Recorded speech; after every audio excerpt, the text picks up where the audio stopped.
para quem está aqui pela primeira vez, o sistema são de apresentações relativamente breves, não? Mas para provocar uma eventual curiosidade e, em cima da curiosidade, perguntas, divergências, debates e tudo que puder. Não? Nós costumamos trabalhar numa forma circular. Cada um vai fazendo a sua apresentação, não? E ao final, nós discutimos as apresentações. O que não impede que, terminada uma apresentação, se alguém quiser interromper e fazer alguma pergunta, enfim, com toda a liberdade.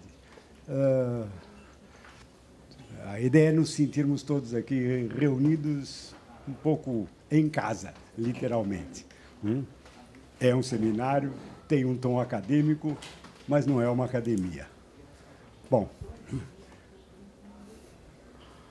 primeiro tem a palavra o nosso ministro, que vai falar sobre o Poder Judiciário e a imprensa século XXI. É isso? Ou não, diria Caetano. Bom dia, professor. Primeiro, agradecer o professor, a Sônia. Onde está a Sônia? Sônia. O Hinaldo, a Guta. Ontem, finalmente, conheci a Tatiane e o Juliano. E agradecer o convite mais uma vez, esse momento de estar aqui com vocês. E aqui eu tenho o privilégio, Eurico, de estar com dois professores meus. Tércio Sampaio Ferraz, meu professor em 1986, Celso Laffer, meu professor em 1989, no quarto ano. Mas depois de um tempo a gente tem que ficar longe da área. A gente não fica longe, né? Nunca. Estou na área jurídica. A gente tem que agregar coisas novas. Aí, com o tempo, a gente tem que ter amigo médico. Raul, obrigado por estar aqui presente. E agradecer mais uma vez esse momento. Eu sou uma pessoa que reverencio a história e respeito. Hoje é dia 9 de novembro. Amanhã, um grande professor meu, colega de vocês, completará 10 anos de falecimento. Antônio Junqueira de Azevedo. 10 de novembro de 2009, ele se foi. Nós fizemos agora um especial na TV Justiça, que será apresentado na faculdade, em homenagem ao Junqueirinha, como a gente chamava, querido Junqueirinha. Colega e uma pessoa que sempre prezou pelo conceito.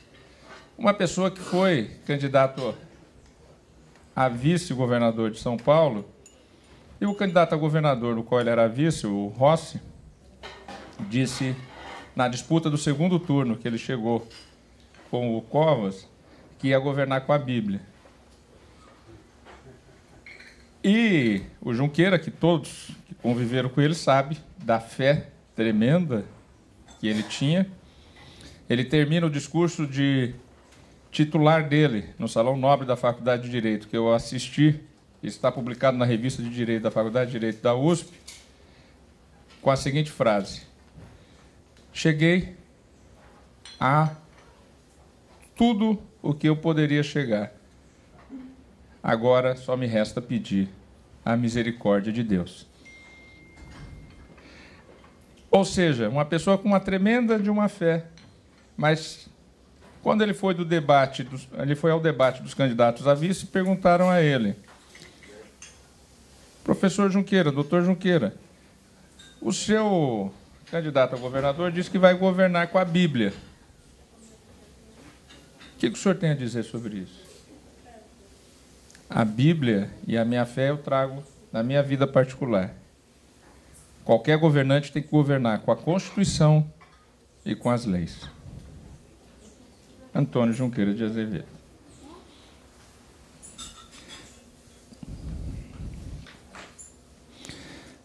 Quarto poder. Ontem ficamos aqui, eu, Eurico, Juliano, o nosso querido amigo alemão, está por aí? Já somos best friends. E ficamos aqui conversando, porque eu não tive tempo de preparar absolutamente nada para hoje. Então, evidentemente que é um improviso. Então, vamos direto ao assunto. Quarto poder. Por que se fala da mídia, da imprensa, como quarto poder? Se nós formos lá na discussão dos federalistas, dos antifederalistas, rapidamente, em que você tinha quem queria o poder mais central e o poder descentralizado, e o Jefferson era um dos grandes líderes da descentralização, do ruralismo. O Brasil é muito parecido. Então, você tem que ter uma mídia forte, porque o poder central ele não pode ficar nos três poderes, que, na verdade, é um só, são três funções. O poder é único, o Estado é um só. É um poder, três funções. Executivo, legislativo e judiciário. Que eu gosto de lembrar sempre, até para lembrar pessoas que, às vezes, até estão na função jurisdicional e acham que o judiciário tem que cuidar do futuro.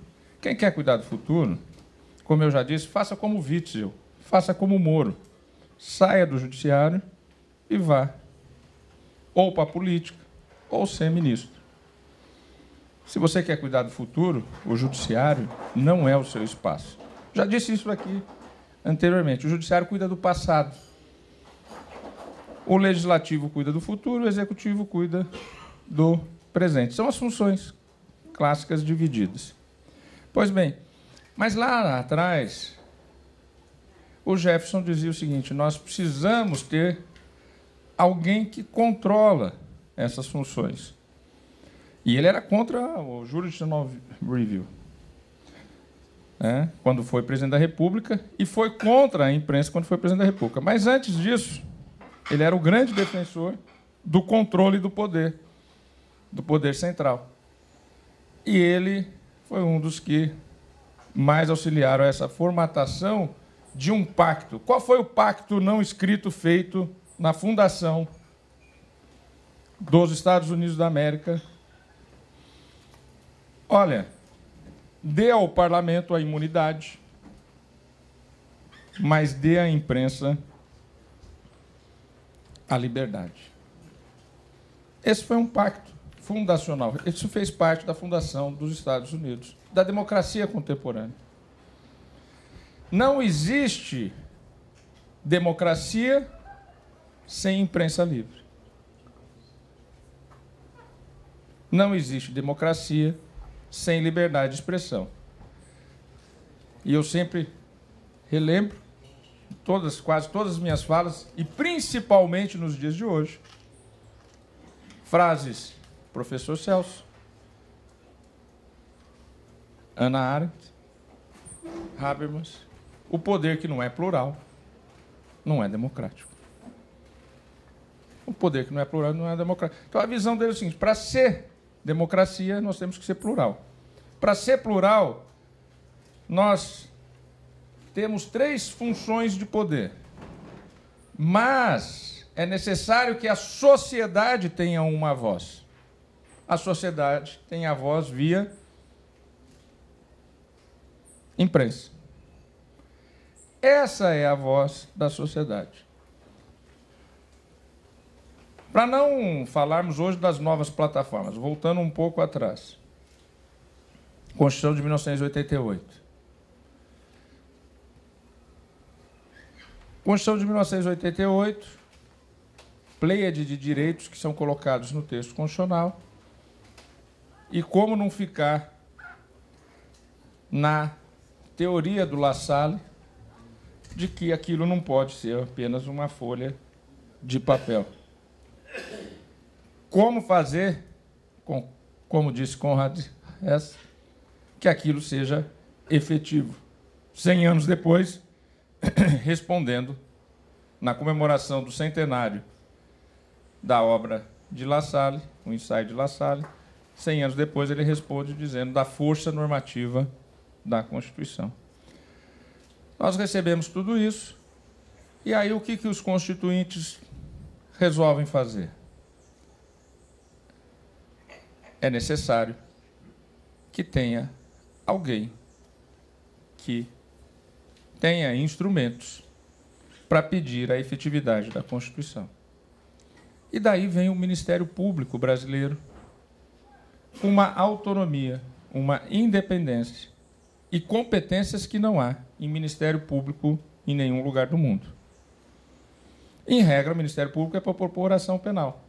No Brasil, ele é a voz da sociedade na defesa do patrimônio ambiental, cultural, artístico, etc. e tal.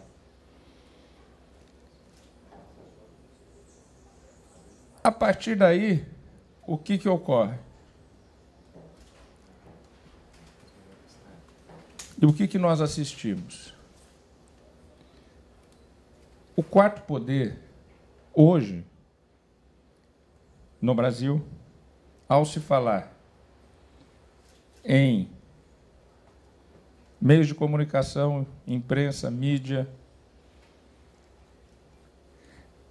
ele não se dissocia da voz da sociedade. E ele se associa a um braço do Estado, Ministério Público. Ministério Público. A imprensa anda cotidianamente alimentada pelo Ministério Público. E isso interessa à imprensa por quê? Porque a legitimidade, Batuíra, de um político eleito para a Câmara dos Deputados, um deputado federal, ela é revalidada a cada 4 anos. A legitimidade de um senador, Beto, é revalidada a cada 8 anos. De um presidente da República a cada 4. Em regra, a cada 4 anos, tirando o senador. A imprensa disputa, Tércio, a legitimidade do poder no cotidiano. Jornal. O giorno é o dia. Então ela disputa a legitimidade. Ela disputa, Mulaer, o tempo todo. Você não tem legitimidade, a sua legitimidade está vencida, está datada. Eu preciso dizer o que acontece com quem assume o executivo no Brasil. Já contei isso aqui em outras épocas. O nosso primeiro imperador abdicou, o nosso segundo foi deposto, o nosso primeiro presidente da República renunciou. O que se falou no início desse ano de 2019? Vai durar ou não vai durar? Vai cair ou vai se segurar? É a legitimidade do cotidiano, que é a imprensa como voz da sociedade, tendo no Brasil um aliado a mais, que é uma instituição de Estado, mas que talvez, tal qual o Tércio falou ontem, Eugênio, ela hoje é um antipoder. Não só a imprensa, mas o seu aliado preferencial. É um antipoder.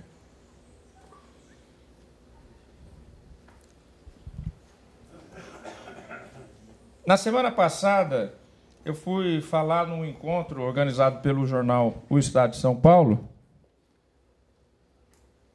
e eu fiz uma enquete. Eu vou fazer a mesma enquete aqui, mentalmente, as senhoras e senhores pensem a respeito. O tema da jornada do dia era o poder. Aqui o nosso tema é o quarto poder. E aí, ao iniciar, eu pedi para o Caminoto, do jornal, falei, tenta ver se você consegue realizar uma enquete. Aí ele tinha lá eles já tinham distribuído para quem tinha ido um software para o WhatsApp que poderia dar nota para os palestrantes, fazer o feedback. Aí eles colocaram a pergunta que eu fiz. Bom, já que o tema desse encontro que o Estado está organizando é o poder, a pergunta que eu faço, e aí mentalizem as senhoras e senhores, se quiserem responder depois nós levantarmos qual foi o resultado, quem exerce o poder no Brasil hoje? 1, executivo. Pergunta. Item 1, executivo. 2, legislativo. 3, judiciário. 4, Ministério Público. 5, plataformas de mídia tradicional. Plataformas tradicionais de mídia. 6, novas plataformas. As redes sociais, os novos meios de comunicação. 7,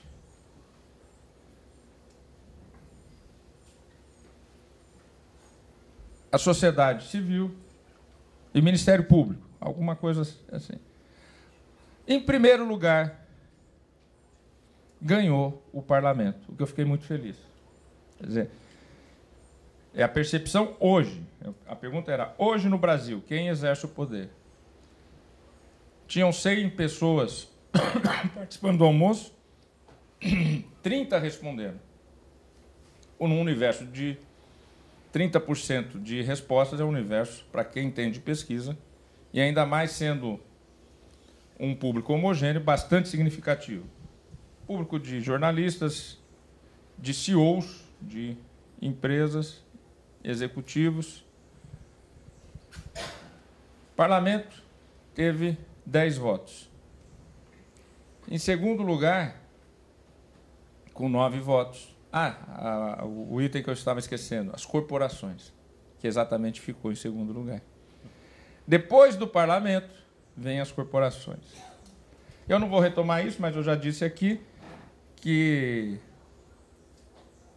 no Brasil, na ausência de uma elite nacional, quem ocupa o vazio de poder são as corporações, porque os interesses específicos, as frentes, elas têm unidade de interesses do Iapoca ao Chuí, enquanto que a nação não produz uma vontade geral, porque nós não temos uma elite nacional. Nós somos uma federação complexa. Mas não é esse o tema. Então, as corporações ficaram em segundo lugar. 9 votos. Segundo lugar. Quer dizer, quem tem o poder hoje no Brasil? O parlamento. As corporações ficaram em segundo. E curioso, porque ao se aprovar uma reforma da Previdência, o parlamento mostrou força para derrotar as corporações.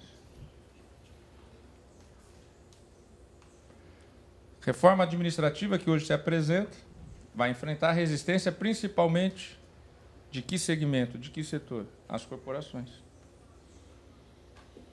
Na ausência de projetos nacionais, as corporações entram. E quando eu falo de corporação, vai da FEBRABAN ao Sindicato de Trabalhadores do município de Ilhabela.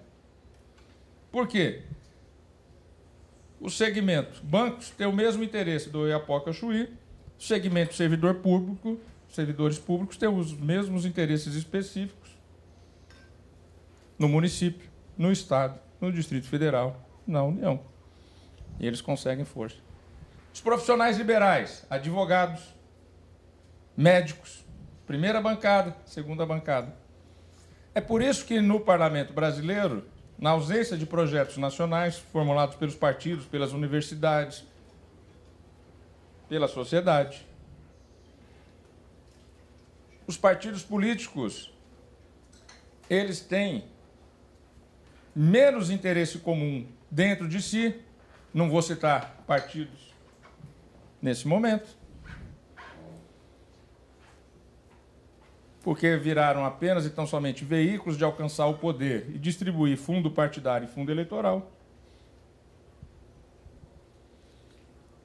Enquanto você tem as frentes parlamentares, que são previstas no regimento da Câmara dos Deputados, para se formar bloco. Então, você tem à frente parlamentar dos evangélicos, mais de 200, a frente parlamentar ruralista, quase 200, e se organiza a sociedade por frentes. O atual presidente, quando ele assume, o que ele disse claramente? Eu não vou barganhar, como fizeram outros presidentes, com partidos políticos em troca de cargo. E ele negociou, do ponto de vista de indicação de ministros, e diga-se, ao que se sabe, sem barganhar, com as frentes. Frente evangélica, indica aqui um ministro, uma ministra.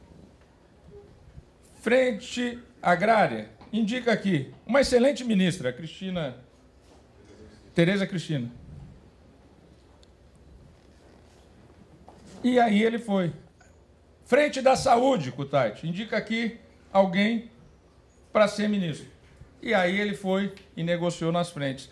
Por isso que hoje as pessoas ainda não captaram e não entenderam como é que, sem uma base parlamentar própria, específica, e sem um articulador político, ele consegue aprovar propostas e projetos. É evidente que há, por outro lado, a responsabilidade do comando da Câmara, tendo à frente o Rodrigo, e o comando do Senado, tendo à frente o Davi. Não há dúvida disso. Que conduzem com uma legitimidade, com uma autoridade, o parlamento. Eu, há 25 anos em Brasília, jamais vi isso. Basta dizer que o Rodrigo Maia foi eleito com 335 votos para presidente da Câmara dos Deputados.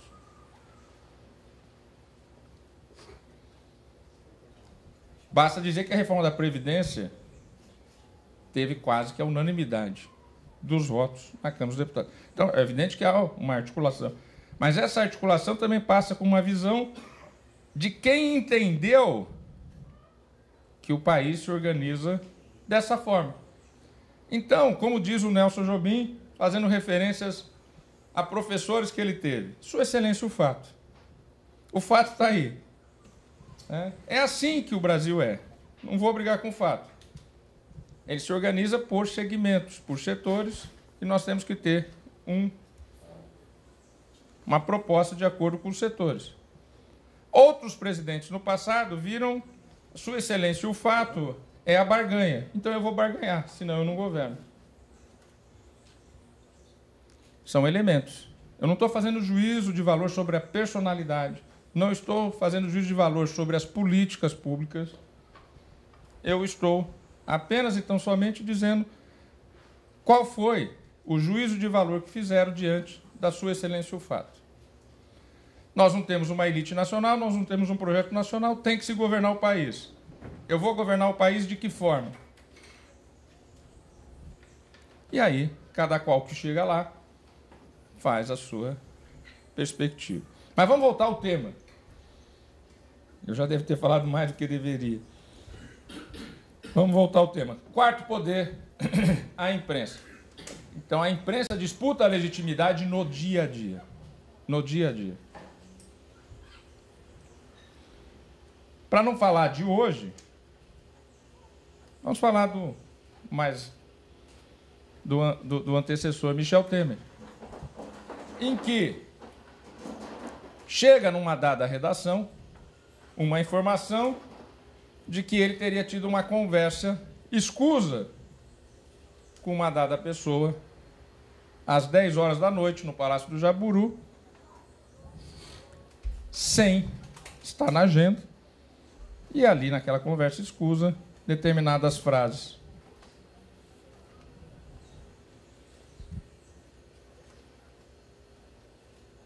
Aquilo levou, todos nós sabemos, a não ter a reforma da Previdência aprovada naquele momento. Aquilo levou quase à renúncia dele,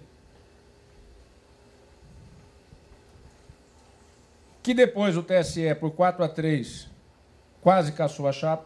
Foi por um voto que a chapa não foi cassada. Nessa altura, Dilma já não era mais presidente, porque tinha sofrido o processo de impeachment. e o Temer era o presidente, e por um voto só que o judiciário... E vamos falar aqui, se o judiciário tivesse cassado, tinha sido aplaudido. Tinha sido aplaudido. Tinha ganho aquilo que se diz, legitimidade popular. Coisa que jamais o judiciário ou um juiz pode querer. Se você quer legitimidade popular, saia do judiciário. O juiz não pode ter desejo. A imprensa, então, ela concorre no cotidiano com o poder. No dia a dia com o poder. E o que nós vivemos no dia de hoje com as novas redes sociais, Tércio? É que agora não é mais a concorrência no dia a dia. Enquanto o presidente foi eleito em outubro de 2018, a concorrência agora é nas redes sociais. Aí dá para se entender o que nós vivemos hoje. E por quê? Que, por exemplo, ele foi eleito. Porque ele captou isso antes de todo mundo. E atuou. E fez a campanha nas redes sociais. Como, por exemplo, aqui, tenho certeza que muitos das senhoras e senhores nunca ouviram falar de determinados senadores. Quem já tinha ouvido falar do empresário cearense Girão? Quem já tinha ouvido falar do empresário paranaense Oriovisto?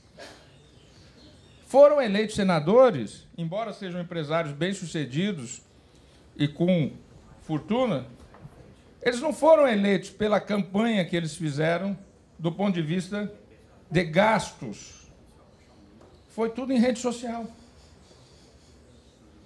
O senador que se elegeu pelo Espírito Santo, que derrotou o Magno Malta, ele gastou R$90 mil declarados na campanha dele e gastou R$90 mil mesmo. Porque quem tem experiência eleitoral sabe, né, quando está. Gastou R$90 mil porque ele fez a campanha nas redes sociais. Nas redes sociais. Então, houve uma parte da sociedade que captou esse sentimento. E essa parte da sociedade, ela deu simplesmente aquilo que no futebol se chama do drible da vaca, Eugênio. Em todo mundo. Na mídia tradicional. Deu drible da vaca. Ninguém entendeu. O que aconteceu? Eu não vi.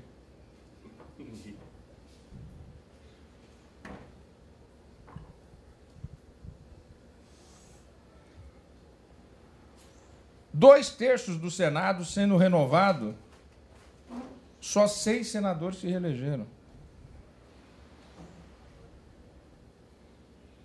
Maioria absoluta, novos senadores.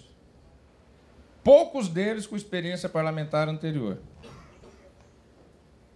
Então você tem uma nova forma de exercer o poder.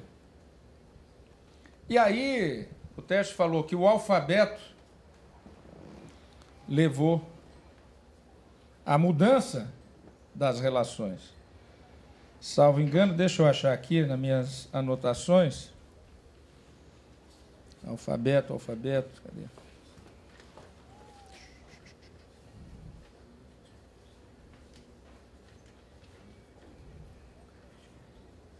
E a anotação aqui é até de hiena, mas como está sendo transmitido, não vou falar de hiena. Alfabeto é poder. O alfabeto, ele alterou, ele explodiu as famílias e as comunidades. Foi isso. E as tribos. Explodiu. O alfabeto explodiu as famílias, as comunidades e as tribos. O que significa isso? O alfabeto empoderou. Né? Antes de eu sair de Marília para ir ter o Tércio como professor, no meu primeiro ano de faculdade, o Junqueria, professor de Teoria Geral do Direito, depois 5 anos meu professor. Quem era a autoridade que eu ouvia? O meu pai e minha mãe. Algum livro que você lia, a televisão, um filme. né? O alfabeto já domesticado. O alfabeto já domesticado. Porque as estruturas de poder souberam, né? E tem esse instrumento que dá empoderamento para esses moleques que nascem aí, essas crianças. Então, a gente tem que... E aí, então, você faz... O que tem com as novas mídias? Né? E aí eu volto a fazer um paralelo com dados estatísticos que eu já citei aqui também, salvo engano de memória. Democracia é plataforma, é base. Base popular. Nosso primeiro imperador não era eleito, obviamente, e o nosso segundo não. Mas o que eu disse sobre eles? O primeiro abdicou, o segundo foi deposto. O primeiro presidente da República, eleito pelo colégio eleitoral, renunciou. O vice governou em estado de sítio. E aí veio o primeiro presidente da República eleito, Prudente de Moraes. 3% da população, 3% da população era eleitora. Na primeira eleição para presidente da República. E se diz, a República veio trazer a democracia. 3%. Porque lá na Lei Saraiva de 1881, quando corta o voto ao analfabeto, era já um hedge que o mercado, entre aspas, né, o mercado da sociedade aristocrática fazia, para que com a libertação dos negros eles não tivessem possibilidade de votar. E o Brasil saiu de uma base de eleitores para o parlamento de 10% da população, dados de 1878, 10% da população votava, porque o analfabeto, branco, homem, e com uma determinada renda, que não era tão alta, na época já, podia votar. Então, no Império, 10% da população votava. Na República, Celso, 3% passou a votar. Vamos fazer a mudança de sistema, mas tem que fazer com cuidado, com controle. A mudança do sistema já foi uma mudança de controle. Vamos pular. 1934, as mulheres já votavam, o que representa o dobro, na proporção de gênero, da possibilidade de eleitores. Andréa Pachá. 1934, 7% da população votou nas eleições em 1934. Por quê? Porque só 7% da população poderia votar, de acordo com os critérios da época. E mulher já votando. Eleição de 2 de dezembro de 1945. Retomada da democracia após o Estado Novo. 13% da população era eleitora. Última eleição presidencial, antes de 64. Foi a eleição Jânio versus General Lott. Jânio versus Lott. 22% da população era eleitora. O sistema fecha, retoma a eleição em 1989. E aí, tem muita gente que não entende porque que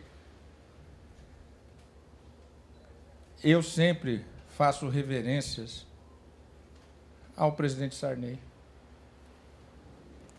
Para além da transição democrática que ele conduziu, 2, colocou na caserna quem ele tinha que colocar. Depois alguém foi lá e abriu a porta.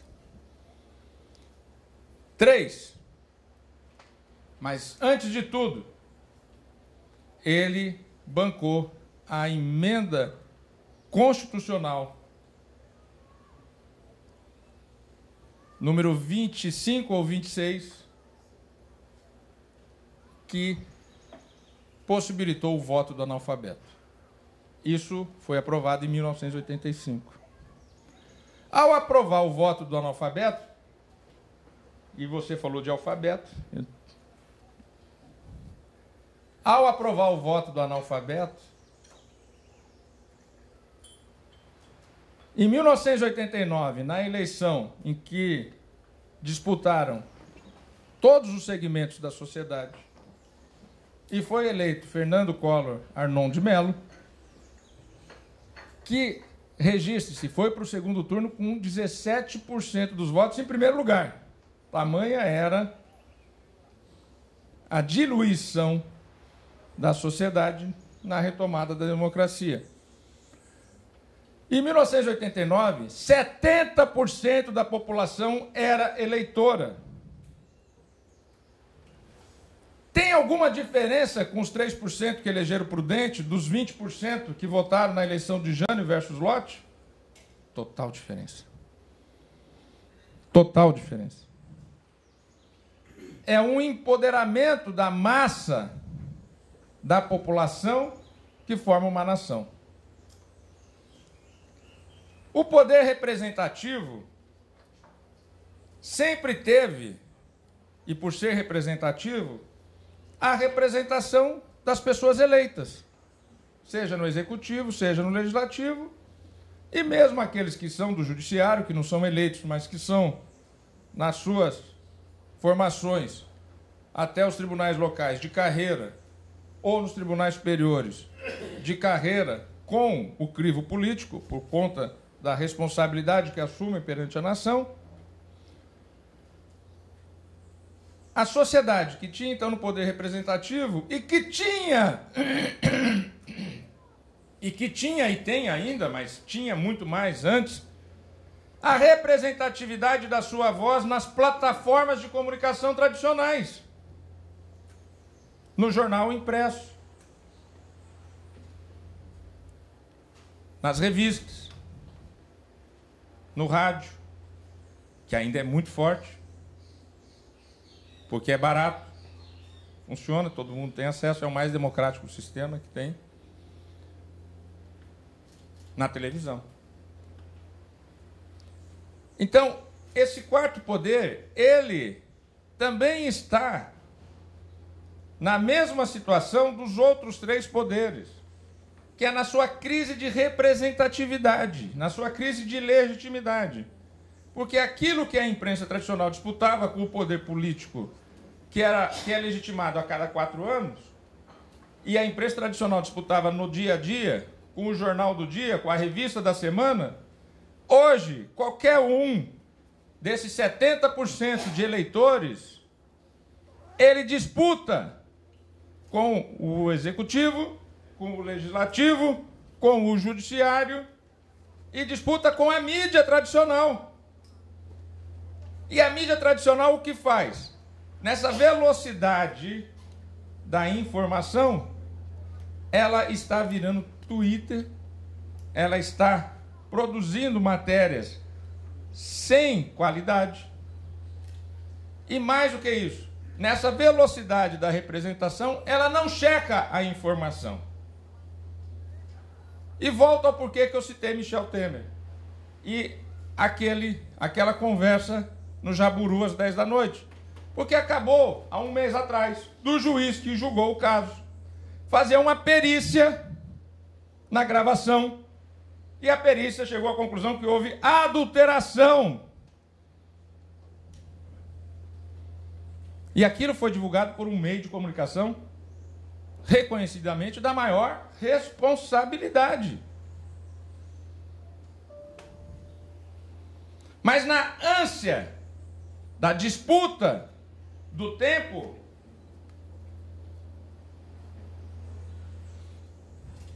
não se checa a informação devidamente.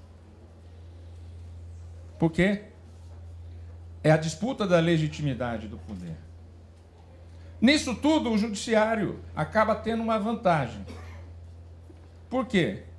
Porque o tempo do judiciário não é o tempo da disputa política.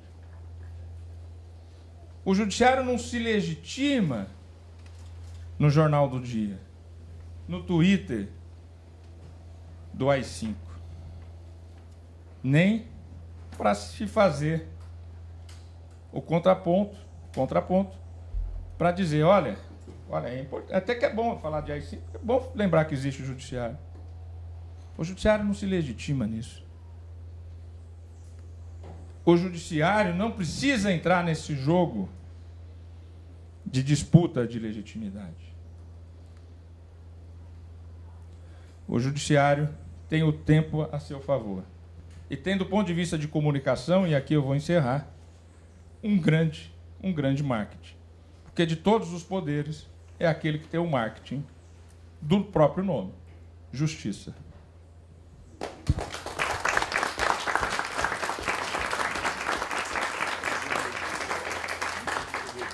Bom, muito obrigado. Acho que alguns pontos aqui levantados são bastante pertinentes, não? A relação do quarto poder com o Ministério Público é um dado apontado bem interessante para a gente meditar, não? A passagem de um eleitorado alfabetizado, alfabetizado para um eleitorado não alfabetizado e, portanto, uma crise dos letrados, por assim dizer, que acaba afetando a imprensa mais tradicional, não? Quem lia e quem lê, não? Alimentada ainda pelo rádio, pela televisão, mas de uma outra forma e desembocando nessa forma de comunicação onde até o iletrado é capaz de participar e alterando as relações de poderes e do quarto poder. Acho que, em síntese, é a sua mensagem. E, no fim, sem ter avançado demais, como é que entrou aí o Poder Judiciário? Não, ele não é eleito, não, e, portanto, ele não depende. Ele não depende de um eleitorado, letrado, não iletrado, e fica, então, a questão um pouco aberta. Como é que funciona o quarto poder em relação a esse poder? Bom, acho que, em síntese, é o que nós apreciamos aqui. Podemos continuar ou alguém quer fazer alguma pergunta? Perguntas. Primeiro, eu queria cumprimentar o orador pela lucidez da sua palestra. E a pergunta que eu gostaria de fazer é o seguinte: em que medida o Poder Judiciário e o Ministério Público, além de ter poder, são corporações? Em que medida isso embaralha as regras do jogo? Tem duas formas de fazer essa resposta: é gravando ou não gravando.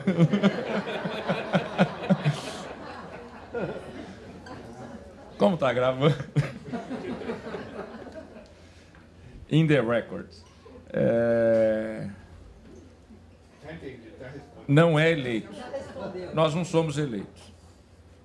E, obviamente, que os interesses da burocracia jurídica são comuns. São comuns.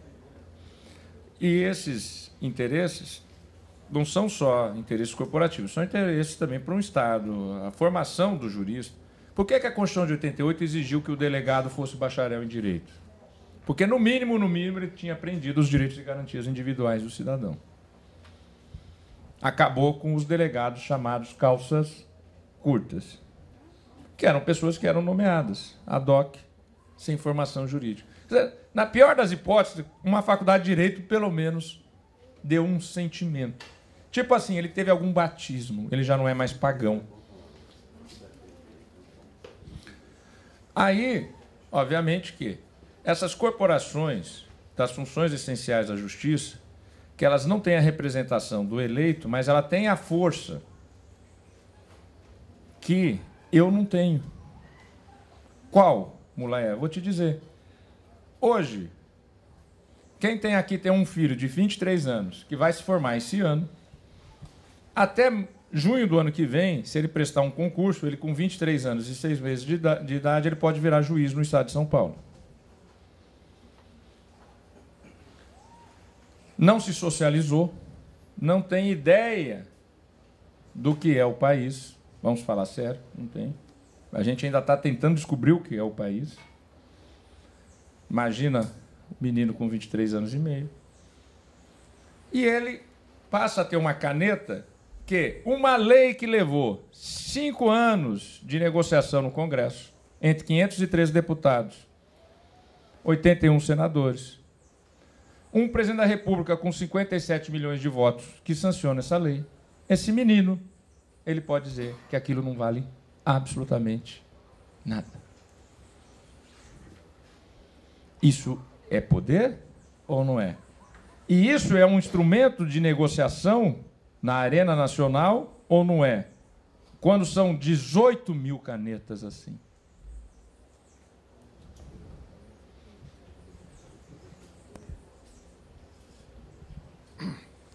Bom, primeiro, Tércio, obrigado por me convidar de novo para participar desse grupo que é um abridor de mentes. É um privilégio poder ouvir gente de áreas distintas falando sobre temas que você sempre pontualmente escolhe bem. E começamos bem com o nosso ministro Toffoli, que... Não, você é o nosso ministro, você para mim é o Zé Antônio, mas aqui você é o nosso ministro. Eu queria te fazer uma pergunta. Nós estamos vivendo uma época de fake news. Então, a imprensa escrita, como disse o próprio Otávio Frias um dia, no dia seguinte serve para embrulhar peixe. Mas a internet, as redes sociais, não, as coisas permanecem. E, às vezes, essas fake news criam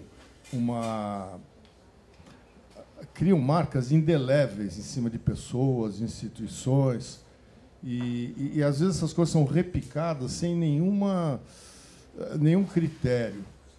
E existe um certo senso de impunidade. Eu falo o que eu quero, eu escrevo o que eu quero, porque é liberdade. Como é que você enxerga isso? Aqui eu vou citar a professora do Celso, a Ana. Agora não vou lembrar de cabeça, óbvio, mas com certeza o Celso que traduziu.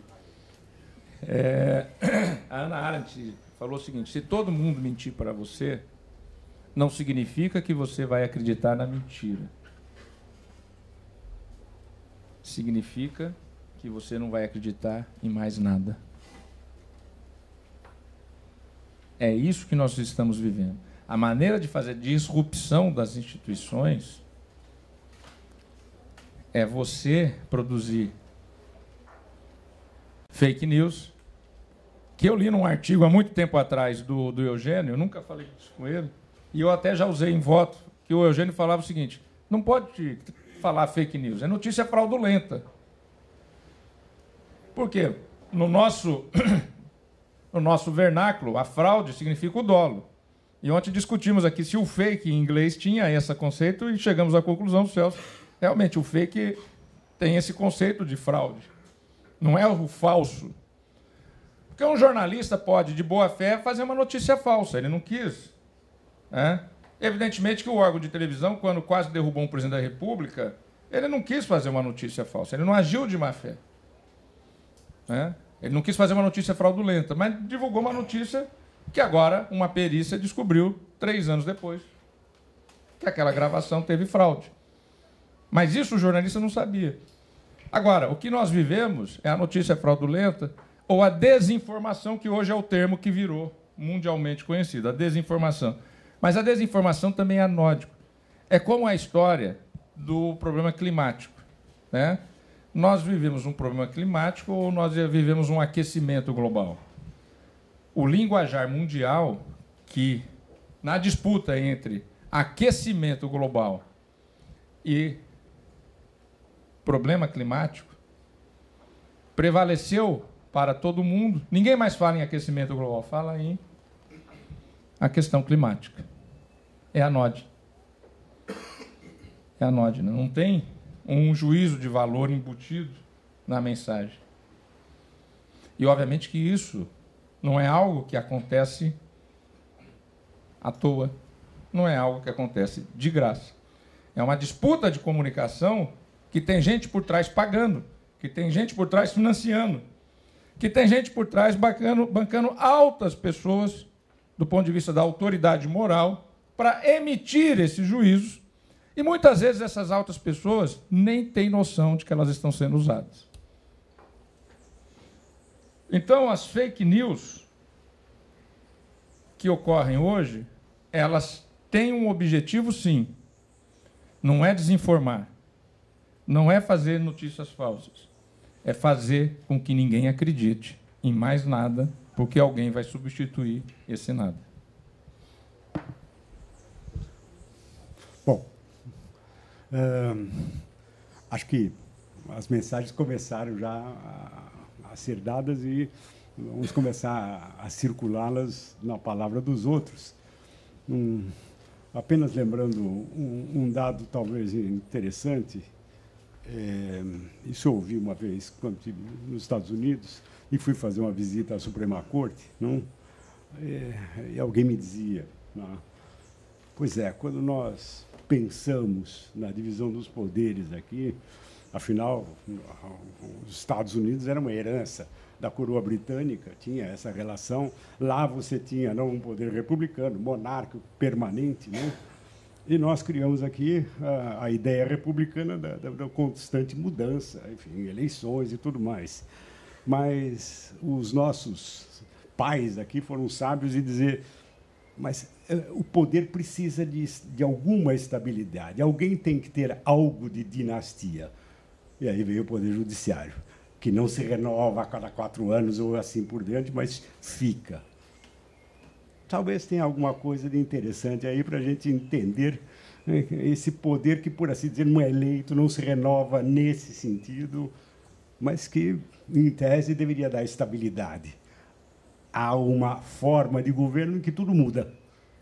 Ele não pode mudar na mesma velocidade.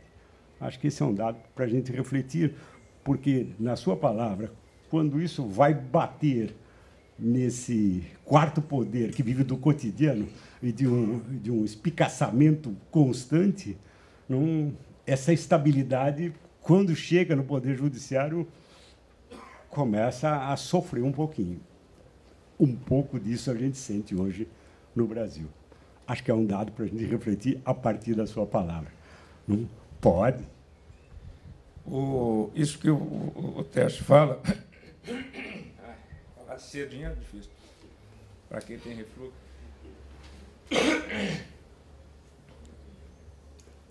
Meu médico gastro está gravando, não posso falar mal dele. Eu falo depois de você.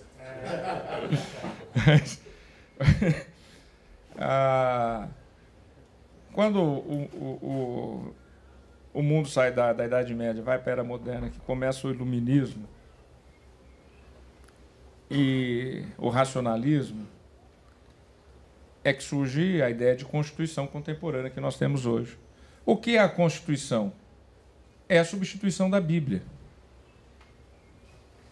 O que são os juízes, com seus rituais, com as suas capas, tal qual um padre na missa? Os sacerdotes. Então, nós substituímos a verdade bíblica pela verdade racional colocada num pacto. E nos Estados Unidos são 9, no Brasil são 11, na Alemanha são 18, cada senado com 9, não é isso? 18. Em Portugal, então ali é o alto clero, são os cardeais. Diferentemente da igreja, nós não podemos ter um papa, fazemos um rodízio, que é muito melhor. Outros tribunais têm papa, porque é vitalício até morrer.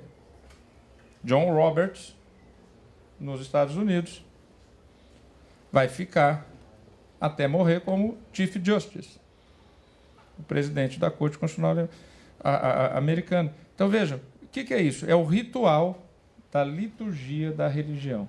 Então, por quê? Porque justiça